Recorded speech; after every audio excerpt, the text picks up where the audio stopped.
Kavuş Medya.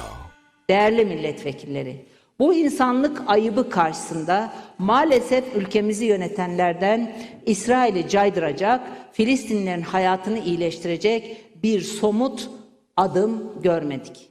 Mesela İsrail ile aramızda 6 milyar doları aşan ticari ilişkiler var.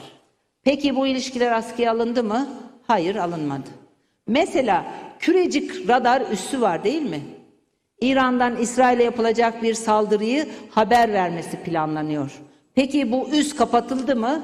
Hayır, kapatılmadı. Bunların hiçbiri yok. Peki ne var? Bol miktarda hamaset var. Kürsüden tarih tiratları var. A Haber'de, Yeni Şafak'ta ateşli yorumlar var, yazılar var.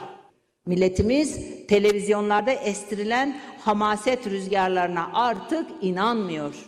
Samimiyetsiz, ağlak tavırlarınızla Filistin için çok şey yapıyormuş gibi görünme çabanızı artık kimse yemiyor. Devlet insanlığı kürsü şovlarıyla değil, akıllı bir diplomasiyle olur. Liderlik hamasetle değil, icraatla olur.